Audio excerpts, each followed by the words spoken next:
Today we are going to study the numerical based on unit number 2. Okay, as I said earlier, the numerical from unit number 2 can be asked in unit number 1 also. Okay, म्हणजेच मी previous lecture तुम्हाला सांगितलं होतं की जरी numerical आपण second unit मध्ये जर घेत असेल तरी फर्स्ट युनिट मध्ये पण न्यूमेरिकल विचारले जातात आणि ते फर्स्ट मध्ये जे काही न्यूमेरिकल असतात तर ते न्यूमेरिकल या सेकंड युनिट मधले न्यूमेरिकल फर्स्ट युनिट मध्ये विचारले जाऊ शकतात. ओके, त्यामुळे कोणी असं म्हणायचं नाही की पहिला युनिट फक्त थेअरी मध्ये जरी मी घेतला असेल तर युनिट नंबर 1 आणि युनिट नंबर 2, युनिट नंबर 1 चे क्वेश्चन नंबर 2 मध्ये असू शकतील किंवा क्वेश्चन नंबर 1 मध्ये युनिट 2 चे क्वेश्चन असू शकतील. ओके, म्हणजे युनिट नंबर 1 आणि युनिट नंबर 2 तर या दोन युनिट वरती क्वेश्चन नंबर 1 आणि क्वेश्चन नंबर 2 युनिव्हर्सिटीचा बेस असणार आहे. ओके, बरं, आवाज येतोय सगळ्यांना क्लिअर? आवाज येतोय का? हो सर येतोय. हा, ठीक आहे. ओके, तर बघा आपण फर्स्ट प्रॉब्लेम बघूयात.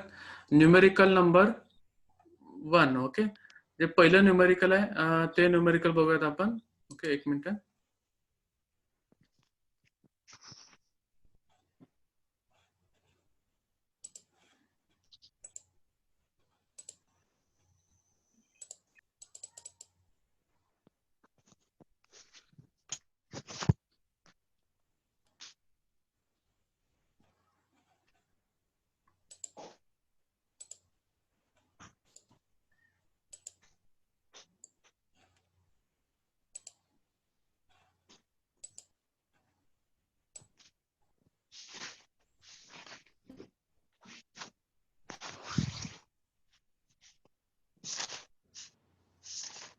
ओके, तर हीट ट्रान्सफर मधला फर्स्ट प्रॉब्लेम पण आज बघतोय.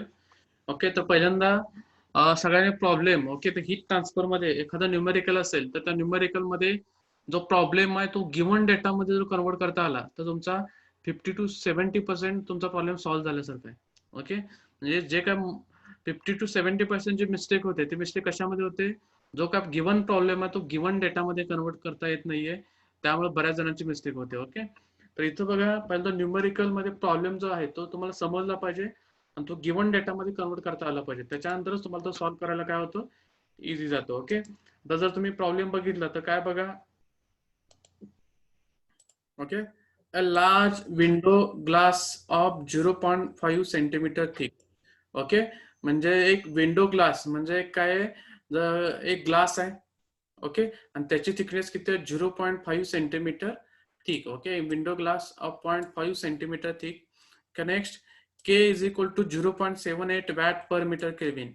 K means thermal conductivity. Okay, next is expose to air. ती जी वॉल आहे, ओके, म्हणजे एखादी विंडोची म्हणजे रूमची वॉल आहे, त्याची थिकनेस 0.5 सेंटीमीटर आहे, थर्मल कंडक्टिव्हिटी 0.78 आहे.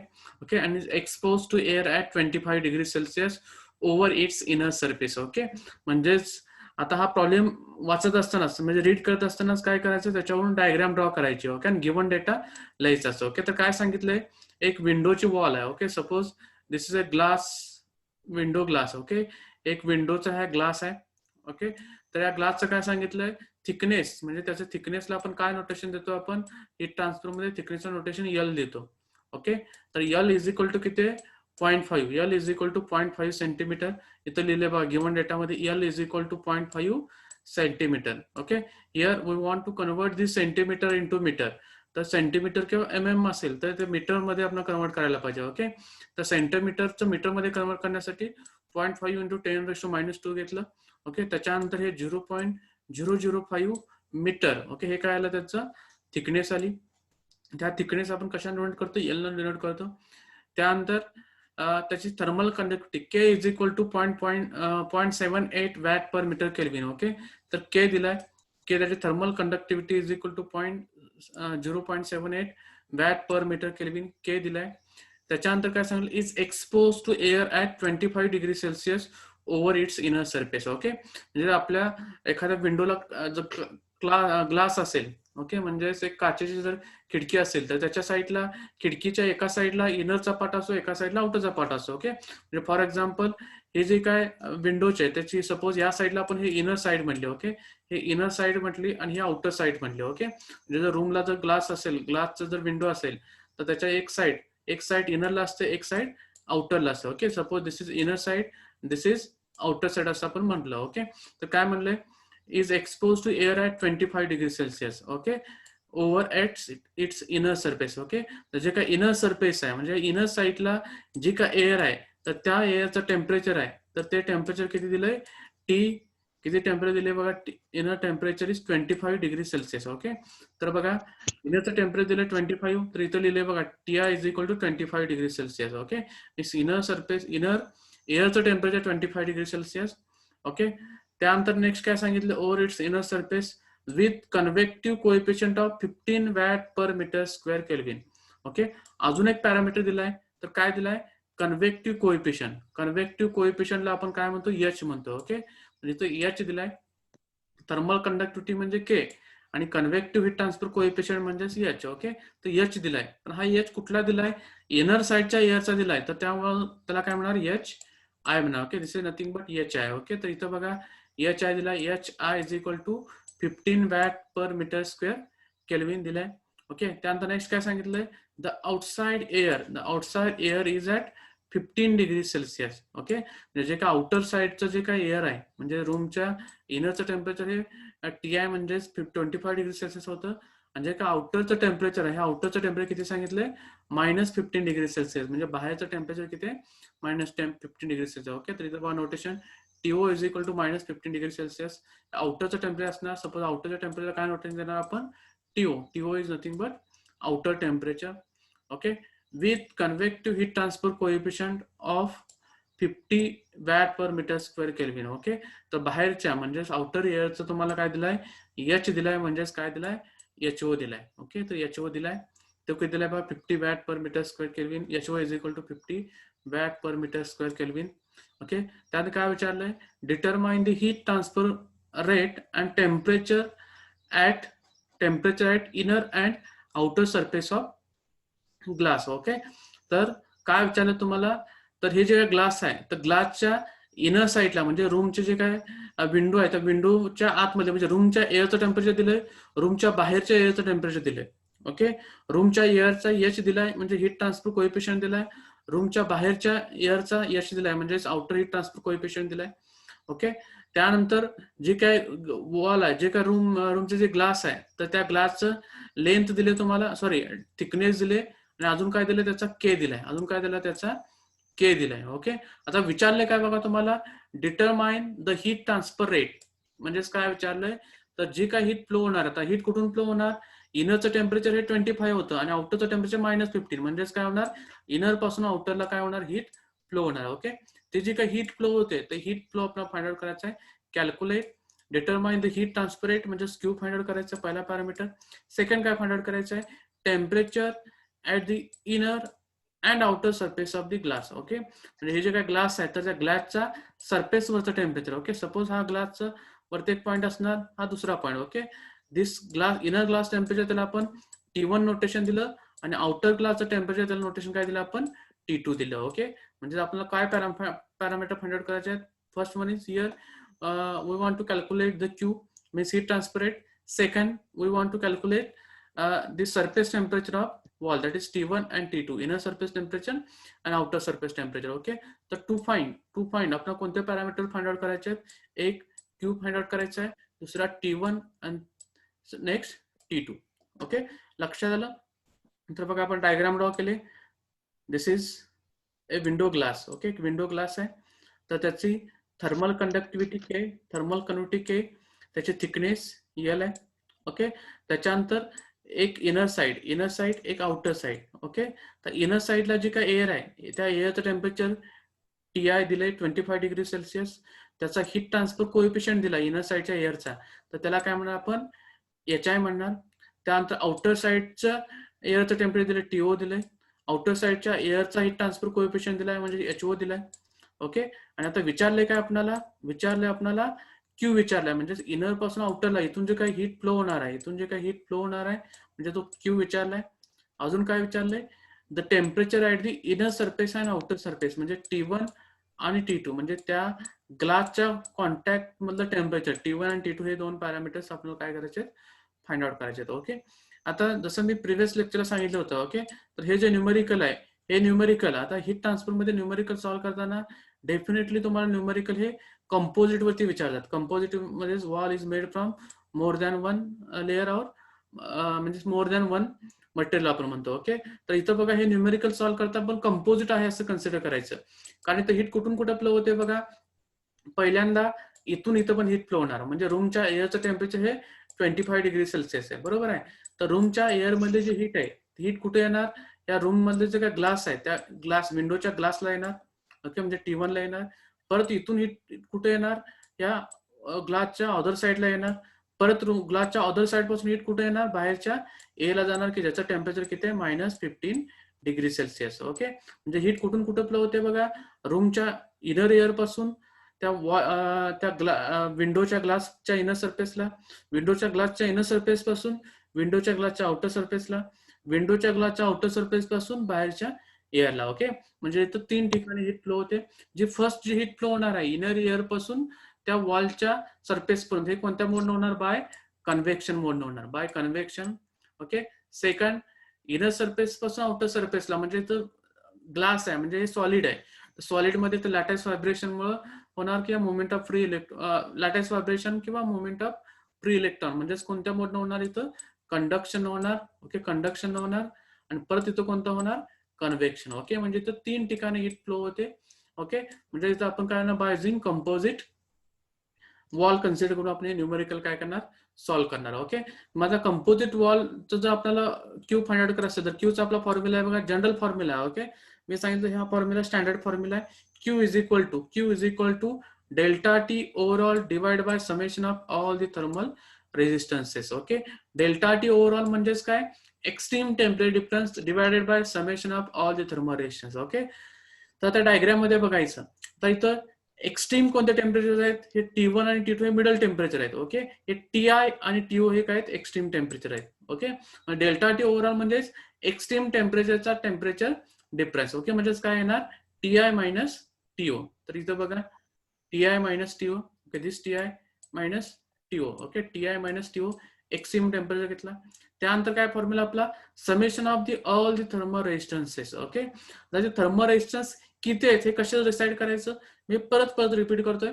Okay, the number of thermal resistance is depends on number of H and K values. Okay, तर किती H आहेत, एक H आहे, त्यानंतर हा दुसरा H आहे, त्यानंतर K. Okay, means here 3 number of H and K. इथं 3 H आणि K च्या व्हॅल्यू आहेत.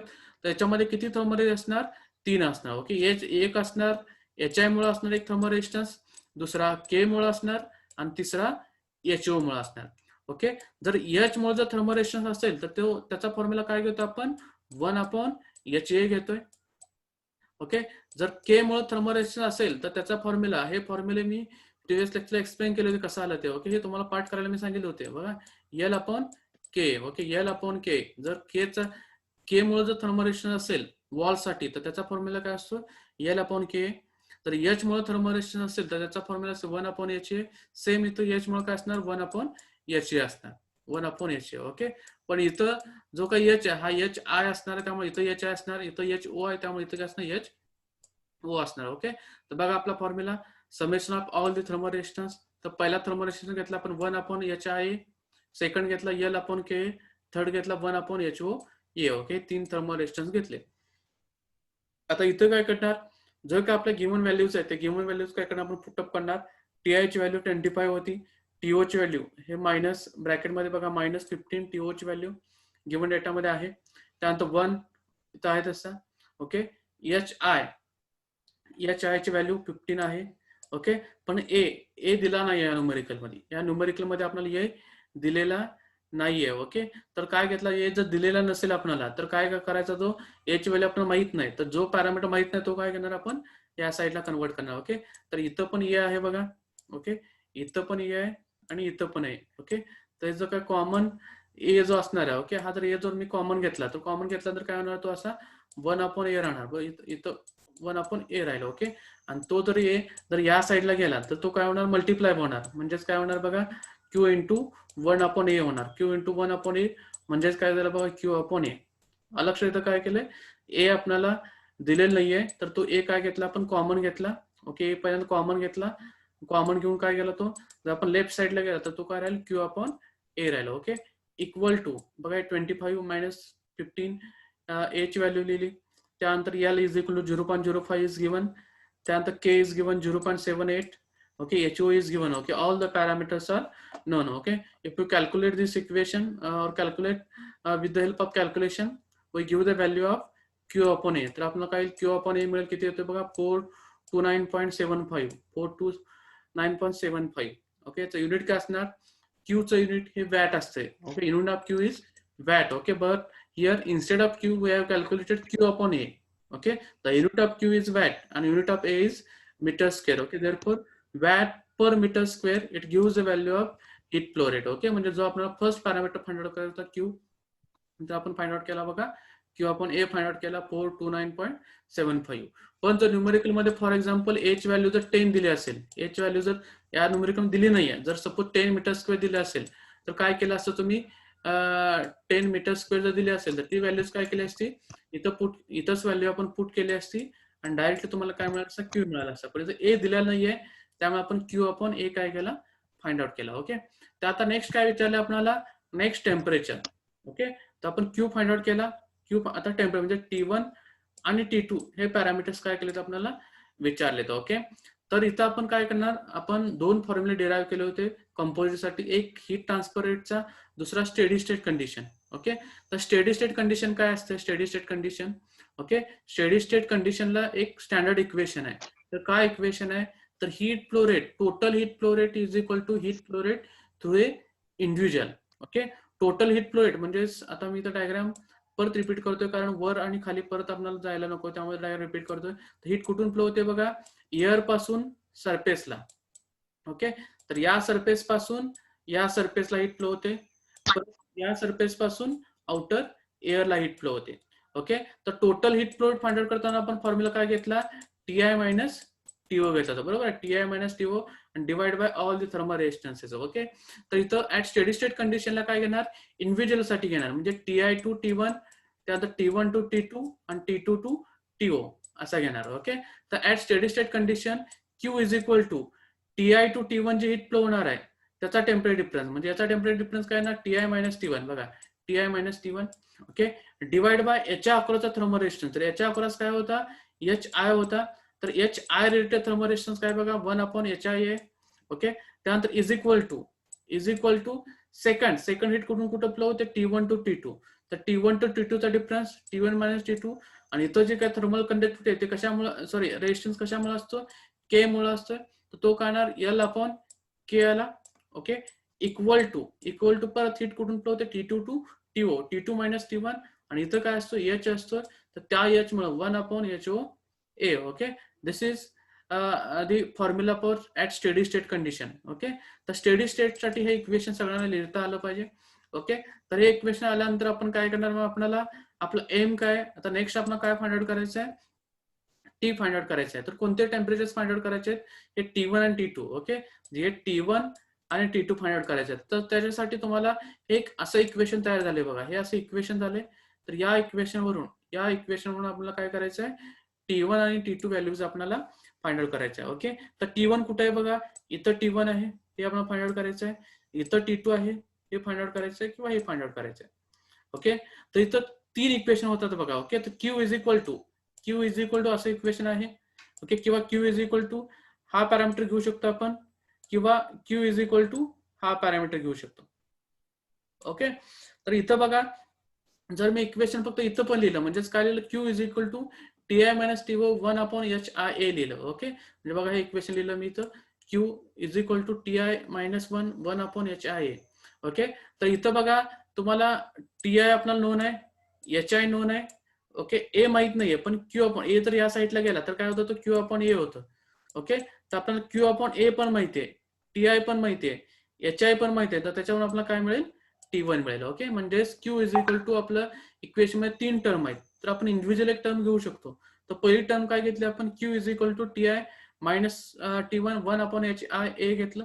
तर इथं आपल्याला सगळे पॅरामीटर्स माहित आहेत T1 सोडून. ओके, म्हणजे सगळे पॅरामीटर्स हा A या साईडला गेला, Q अपॉन A, TI माहितीये, HI माहितीये, त्याच्यामुळे आपल्याला बघा Q अपॉन A ची व्हॅल्यू इथं आपण फाइंड आउट केली, Q upon A 429.75 TI given आहे. ओके, 1/HI गिवन आहे. T1 आपल्याला फाइंड आउट करायचं आहे. तर T1 किती आला? -3.65 डिग्री सेल्सिअस. ओके, तर here we got the value of T1. तर इथं आपल्याला T1 ची व्हॅल्यू मिळाली -3.65 डिग्री सेल्सिअस. ओके, नेक्स्ट आपल्याला काय विचारलं? T2 विचारलंय. तर T2 कसं फाइंड आउट करणार? T2 कसं फाइंड आउट करणार? कोण सांगू शकेल का? आता आपल्याला T1 मिळाला, आता T2 कसं फाइंड आउट करणार? 2 नंबर T1 मायनस T2 आपण याला पण के. हा, तर काय करणार? Q is equal to T1 minus T2 upon L upon K. कारण आता T1 इथं मिळालं आपल्याला, T2 आपला फाइंड आउट, L माहिती आहे, K माहिती आहे, A माहिती आहे, ते घ्या. किंवा Q इज इक्वल टू हे T2 मायनस TO 3 नंबरचं घेतलं तरी चालतं. याच्यामध्ये पण TO माहिती आहे तुम्हाला. ओके, हा घ्या किंवा हा घ्या, कुठलाही घ्या. बघा Q अपॉन A, पुढे काय घेतलंय? T2 मायनस TO 3 नंबरचं घेतलं. T2 minus TO divide HO upon 3 नंबरचं घ्या किंवा 2 नंबरचं घ्या. त्याच्यामध्ये बघा सगळ्या व्हॅल्यूज माहिती आहे तुम्हाला विदाउट TO. तो TO आपण फाइंड आउट करायचा आहे. तर सगळ्या व्हॅल्यूज, सॉरी, T2 आपण फाइंड आउट करायचं आहे. तर TO माहिती आहे, HO माहिती आहे, Q अपॉन A माहिती आहे. ओके, तर त्याच्यावरून बघा आपल्याला T2 मिळेल. सगळ्या व्हॅल्यूज पुट केला, कॅल्क्युलेशन केलं, तर इथं आपण T2 ची व्हॅल्यू मिळाली. T2 is equal to -6.4 degree Celsius. Okay, this equation gives the value of T2. Okay, म्हणजे आपला एक्झाम मध्ये, सॉरी, न्यूमेरिकल मध्ये आपल्याला T1, T2 आणि Q हे तिन्ही पॅरामीटर्स आपल्याला मिळाले. ओके, बरे न्यूमेरिकल समजलं सगळ्यांना? हो सर. बाकीच्या नाही सांगा, कोण कोण प्रेझेंट आहे लेक्चरला? हो सर. समजलं का न्यूमेरिकल? हे हो गणेश, सर. गणेश समजलं? गणेश, हा सर, समजलं. हो लालगे, सर. लालगे समजलं? यादव, हो सर. नुसतं होऊन म्हणू का रे? समजलं असेल ते सांगा, मी परत रिपीट करतोय. ओके, समजलं. हा? नक्की समजले. नक्की समजलं नक्की ना? समजले. ओके ओके, आता पुढचं एक न्यूमेरिकल आहे. ते न्यूमेरिकल आपण सॉल्व्ह करूयात. ते जरा डिफिकल्ट आहे, पण जेवढं सिम्पल आहे तेवढं सॉल्व्ह करूयात. कारण ते न्यूमेरिकल मी तुम्हाला CA1 ला उद्या देणार आहे. ओके, CA1 मंडेला जे असणार आहे त्यावेळेला असणार आहे. त्यामुळे मी थोडं न्यूमेरिकल ते काय करतो, एक्सप्लेन करतो. ओके, तर इथं बघा काय न्यूमेरिकल आहे. Numerical number 2. तर बघा, the wall of cold storage consist of 3 layers. Okay, तर डेफिनेटली इथं वॉल वर्ड आलाय, त्यामध्ये तो कंपोजिट वॉल होते, न्यूमेरिकल आहे. ओके, तर कोल्ड स्टोरेजची वॉल आहे, कन्सिस्ट ऑफ 3 लेयर्स. तर याच्यामध्ये किती लेयर आहेत? 3 लेयर आहेत. ओके, 3 लेयर आहेत. And okay, 3 layers and outer layer of, okay, and नाही इथं, अँड नाही. Okay, 3 layers and outer layer of ordinary brick 25 centimetre thick. Okay, जे काय 3 लेयर आहेत, तर त्याच्यात जे काय आउटर लेयर आहे, ओके, म्हणजे कोल्ड स्टोरेज आहे. तर कोल्ड स्टोरेज म्हणजे कशासाठी करतो आपण? कोल्ड स्टोरेज एखादा कोल्ड ऑब्जेक्ट स्टोअर करण्यासाठी. ओके, तर त्यावेळेला त्याचे जे काय वॉल असते, ते वॉल आहे, त्या वॉलच्या 3 लेयर पासून तयार झाले. एक ऑर्डिनरी ब्रिक. ऑर्डिनरी ब्रिक म्हणजे सिंपल आपली ब्रिक पासून तयार केलेले आहे. ओके, त्याचं थिकनेस किती आहे? 25 सेंटीमीटर थिक आहे. तर ऑर्डिनरी ब्रिक हे आउटर साइडला आहे. ओके, म्हणजे फॉर एक्झाम्पल आपण एखादी रूम आहे, ते रूम आपण जर कोल्ड स्टोरेज म्हटलं, तर काय म्हणलं? आउटर रूम म्हणजे बाहेरचे जे काय लेयर आहे, 3 लेयर पासून वॉल तयार झाले. बाहेरचे जे लेयर जे काय ऍटमॉस्फिअरच्या कॉन्टॅक्ट मध्ये, ते कशापासून तयार झाले? 25 सेंटीमीटर ब्रिक पासून. त्यानंतर मिडल लेयर आहे. मिडल लेयरचं मटेरियल काय? Cork. Okay, middle layer is made from cork and having thickness 10 centimetre thick. आणि इनर लेयर, जी काय इनर लेयर आहे, ती कशापासून तयार झाली? सिमेंट. ओके, तर इथं बघा डायग्राम मध्ये, सपोज आउटर लेयर ब्रिक पासून सांगितलं. ओके, म्हणजे सपोज हा कोणता साइड घेतलाय? Suppose this side is taken as outer. Okay, and this side is taken as inner. Okay, एक आउटर घेतलं आपण, याला काय म्हटलं? इनर म्हटलं. ओके, तर जी पहिली लेयर आहे ब्रिक पासून तयार केले, मिडल लेयर आहे कॉर्क पासून तयार केले, आणि आउटर जी लेयर आहे कशा, सॉरी, इनर जी लेयर आहे, इनर जी लेयर सिमेंट पासून, इनर लेयर सिमेंट पासून, आउटर लेयर ब्रिक पासून, आणि मिडल लेयर कॉर्क पासून तयार केले. ओके, आणि प्रत्येकाची तुम्हाला थिकनेस दिले. L1 दिला, L2 दिला, L3 दिला. L1 किती आहे बघा? 25 सेंटीमीटर. तो मीटर मध्ये कन्वर्ट केल्यानंतर 0.25 मीटर. L2 10 सेंटीमीटर, तो मीटर मध्ये कन्वर्ट केल्यानंतर 0.10 metre. Okay, L3 6 centimetre, okay. If you convert this in metre then 0.06 metre. Okay. हे मीटर मध्ये कन्वर्ट केलंय. त्याच्यानंतर अजून काय दिलंय बघा. आता प्रॉब्लेम परत आपण रीड करूयात आपण. Inner layer 6 centimetre thick. The thermal conductivity of material are 0.7, 0.043, 0.72 respectively. तर प्रत्येक लेअरची थर्मल कंडक्टिव्हिटी दिली. ओके. बघा पहिला ब्रिक लेअरची पण थर्मल कंडक्टिव्हिटी दिली, त्याला आपण K1 म्हटलं. कॉर्कची थर्मल कंडक्टिव्हिटी दिली K2 म्हटलं, आणि सिमेंटची थर्मल कंडक्टिव्हिटी दिली त्याला काय म्हटलं K3 म्हटलं. ओके. तर बघा प्रत्येकाची K1 0.7 दिलाय, K2 दिला 0.043, K3 दिला 0.72. Okay. Means each level thermal conductivity is given. Okay. Next काय सांगितलं respectively the temperature of the outer surface of the wall is 30 degree Celsius. Okay. And the inner surface temperature is -15 degree Celsius. Okay. तर outer म्हणजे याला काय म्हटलं आपण outer म्हटलं, तर इथं आउटर सरफेसचं टेम्परेचर दिलंय. अगोदरच्या न्यूमेरिकल मध्ये काय होतं, आउटर साइडच्या एअरचं टेम्परेचर दिलं होतं आणि इनर साइडच्या एअरचं टेम्परेचर दिलं होतं, आणि आउटर आणि इनर सरफेसचं टेम्परेचर आपल्याला फाइंड आउट करायचं होतं. पण या न्यूमेरिकल मध्ये एअरचं टेम्परेचर दिलेलं नाहीये, तर काय दिलंय बघा, आउटर सरफेसचं टेम्परेचर दिलंय आणि इनर सरफेसचं टेम्परेचर दिलंय. ओके. तर आउटर सरफेसचं टेम्परेचर दिलंय बघा. The temperature of the outer surface of the wall is 30 degrees Celsius and the inner surface temperature is -15 degrees Celsius. Okay. जसं मी सांगितलं की तुम्हाला न्यूमेरिकल समजलं पाहिजे. ओके. म्हणजे गिवन प्रॉब्लेम तुम्हाला समजला पाहिजे, गिवन प्रॉब्लेम गिवन डेटामध्ये कन्वर्ट करता आलं पाहिजे. ओके. इथं कन्फ्युज होत नाही. 30 म्हणजे TI दिला नाहीये, इनर एअरचं किंवा इनर आउटर एअरचं टेम्परेचर दिलं नाही, ते काय दिलंय आउटर सरफेसचं टेम्परेचर दिलंय. म्हणजेच काय दिलं हा T1, म्हणजे त्या सरफेस वरती एक पॉइंट घेतला आपण, त्याचं टेम्परेचर दिले म्हणजेच काय दिलंय T1 दिलंय. Okay. Means T1 is given.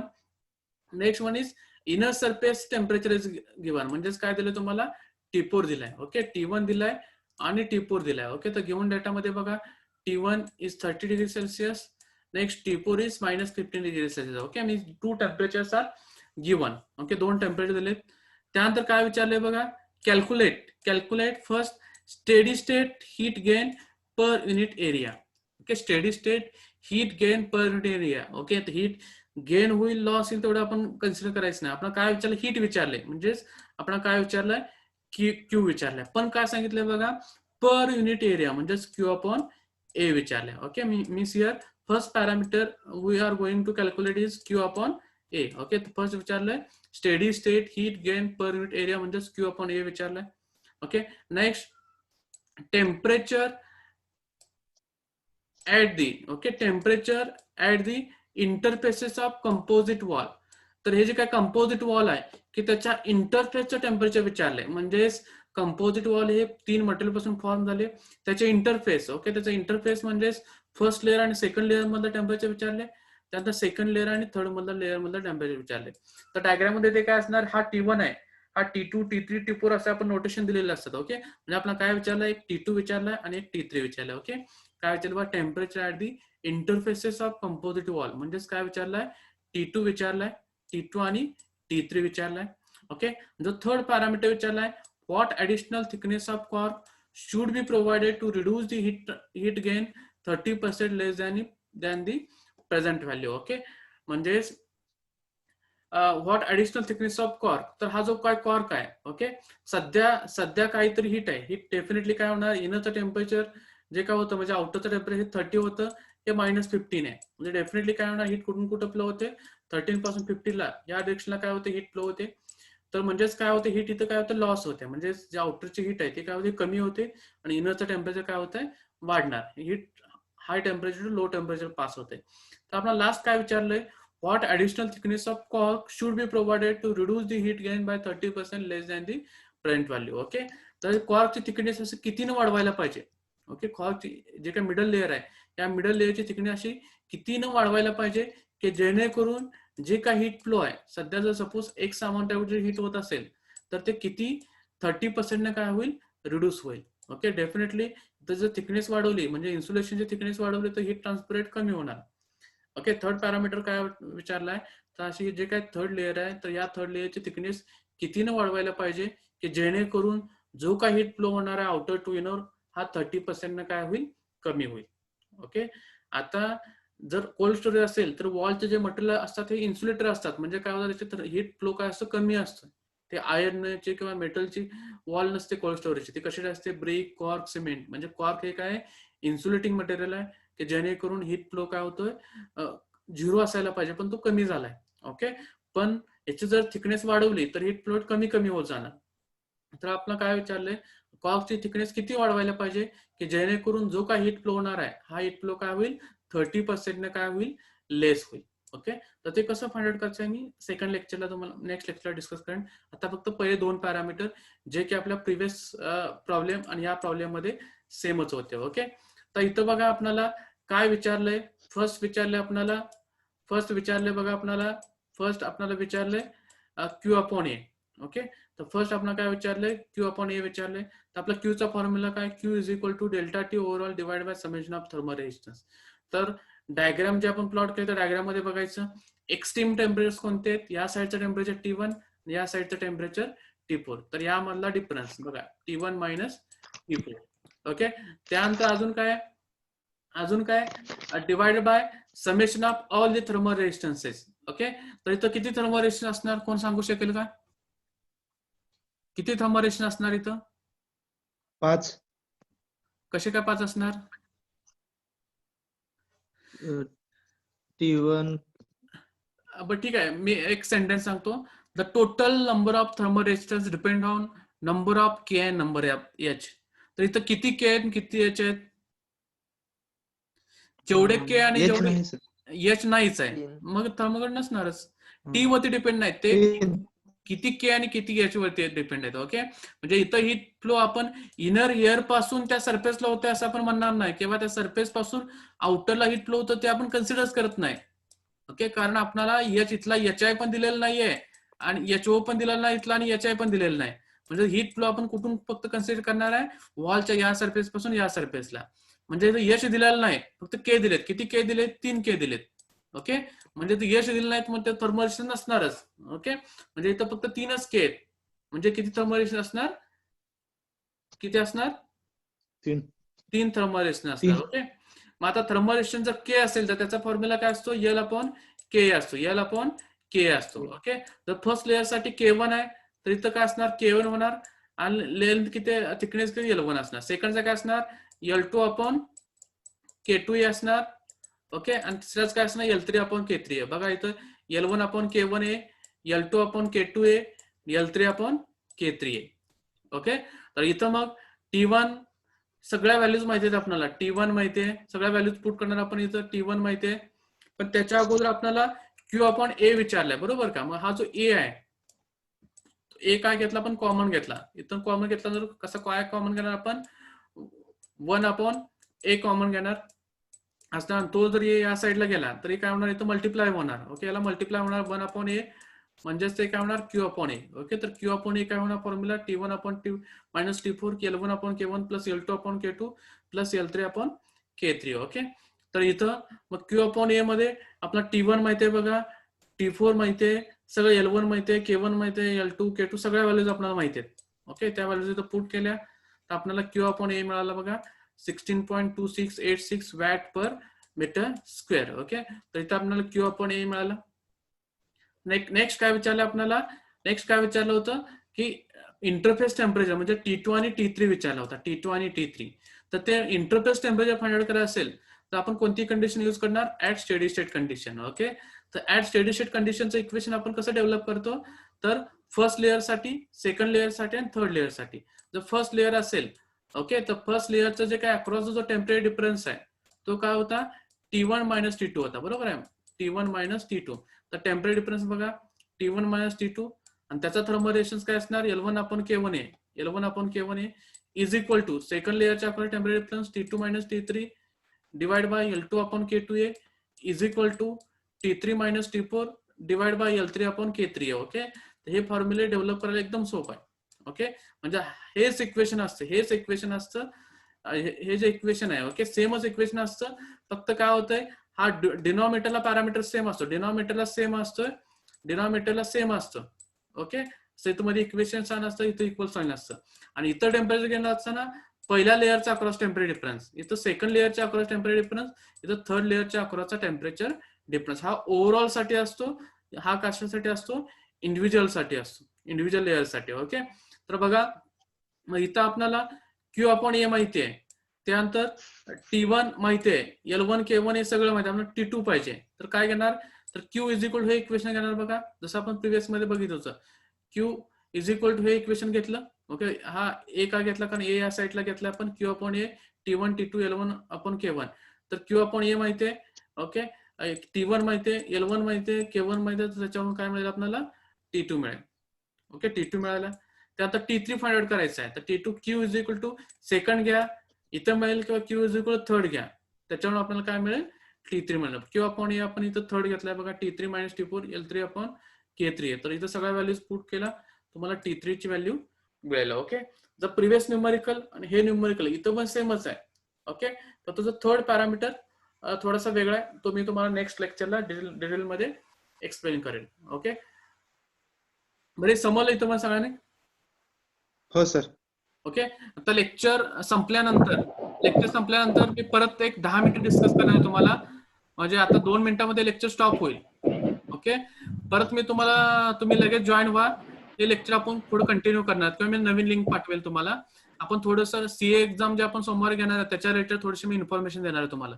Okay, तर मी बोलत असताना कदाचित लेक्चरच्या मध्ये स्टॉप झालं तर परत मी लिंक पाठवतो, त्या लिंकला जॉईन व्हा, अजून थोडंसं आपण डिस्कस करूयात. ओके, आता जे CA1 एक्झाम असणार आहे, तर त्याच्यासाठी क्वेश्चन पेपरचा फॉर्मॅट तुम्हाला माहिती आहे,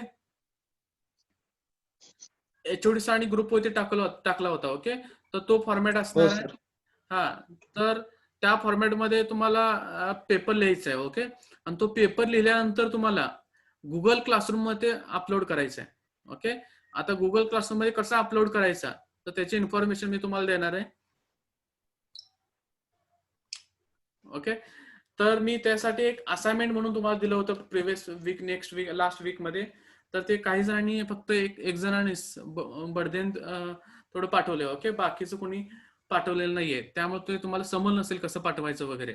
ओके, तर ते मी तुम्हाला एक्सप्लेन करणार आहे.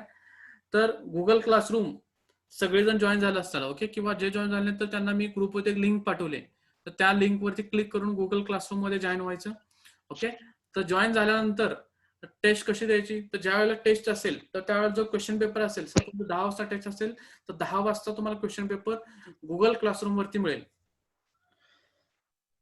तर गुगल क्लासरूम वरती क्वेश्चन पेपर मिळाल्यानंतर तर तुम्ही काय करायचं, जे काय तुमच्याकडे पेजेस आहेत तर त्या पेजेस वरती तो क्वेश्चन पेपर सॉल्व्ह करायचा. तर तो सॉल्व्ह करताना त्याच्यावरती तुमची पहिल्यांदाच वरती सगळी इन्फॉर्मेशन पाहिजे, तुमचं नाव, रोल नंबर आणि PRI नंबर, क्लास. ओके, तर ही इन्फॉर्मेशन त्याच्यावरती मेन्शन केली पाहिजे. त्याच्यानंतर क्वेश्चन्स त्याच्यावरती सॉल्व्ह करायचे. ओके, तर तुमचं टायमिंग आय थिंक 10 ते 11:30 काहीतरी टायमिंग